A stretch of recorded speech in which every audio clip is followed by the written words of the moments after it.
Zee 24 तासनं उघड केलेल्या पुण्यातील जमीन गैरव्यवहार प्रकरणामध्ये पुणे पोलिसांनी शीतल तेजवानीला नोटीस पाठवली आहे। जबाब नोंदवणं आणि चौकशीला हजर राहण्यासाठी पुणे पोलिसांनी ही नोटीस तिला पाठवली आहे। पिंपरी चिंचवडमधलं तिचं घर आणि मुंबईमधल्या कार्यालयाच्या पत्त्यावर पोलिसांनी ही नोटीस पाठवल्याची माहिती मिळते। तेजवानी सध्या फरार आहे आणि तिच्या विरोधात गुन्हा सुद्धा दाखल झालाय। तर आपल्यावरचा FIR रद्द व्हावा यासाठी शीतल तेजवानीनं मुंबई हायकोर्टात याचिका सुद्धा दाखल केलेली आहे। तर या संदर्भात अधिक माहितीसाठी आपण जाणार आहोत आमचे प्रतिनिधी चंद्रकांत फुंदे यांच्याकडे। चंद्रकांत, आपण पाहतोय की शीतल तेजवानी फरार आहे, तिचा शोध सध्या घेतला जातोय आणि तिने चौकशीला समोर राहावं जबाब नोंदवण्यासाठी यासाठी आता पोलिसांनी तिला नोटीस पाठवलेली आहे। काय म्हटलेलं आहे या नोटीसमध्ये आणि शीतल संदर्भात काय माहिती मिळाली आहे का? होय, या गुन्ह्यामध्ये म्हणजे 2 गुन्हे दाखल आहेत शीतल तेजवानीवरती। पुणे हद्दीमध्ये एक पिंपरी चिंचवड पोलीस आयुक्तालयाच्या हद्दीत बावधन पोलीस स्टेशनला जो मुद्रांक शुल्क अधिकाऱ्यांनी दाखल केलेला आहे। विशेष म्हणजे त्या गुन्ह्यात अद्याप पोलिसांनी कुठलाही तपास केल्याचं ऐकिवात नाही।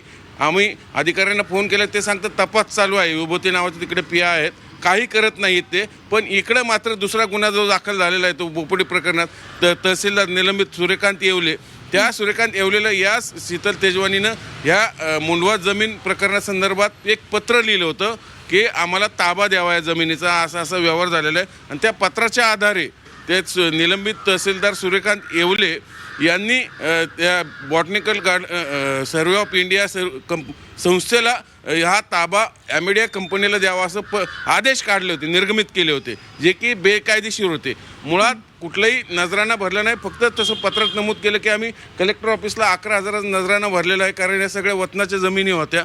आणि त्या पत्राच्या आधारे मी थोडक्यात हे सगळं कल्प्रिट मेन शीतल तेजवानी असं पुणे पोलिसांच्या तपासात समोर आले, म्हणून तिला काल नोटीस पाठवली। पिंपरी चिंचवडचं तिचा राहता पत्ता आहे त्या याच्यामधला त्याच्यावरती आणि दुसरं मुंबई कार्यालयाकडे, दोन्ही ठिकाणी ती अद्याप मिळून आलेली नाही। पण मीनवाईल अशी माहिती मिळते की तिने मुंबई हायकोर्टात रीट याचिका दाखल केली। हा जो गुन्हा खडक पोलीस स्टेशनला दाखल झालेला आहे तो रद्द व्हावा याच्यासाठी।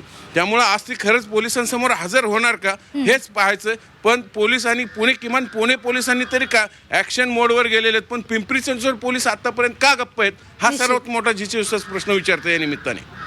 अगदी, त्यामुळे आता पुणे पोलिसांनी नोटीस तर बजावलेली आहे, त्याला काय उत्तर शीतल तेजवानी देते किंवा ती चौकशीला समोर उपस्थित राहते का हे पाहणं सुद्धा महत्त्वाचं ठरणार आहे। धन्यवाद दिलेल्या सविस्तर माहितीसाठी।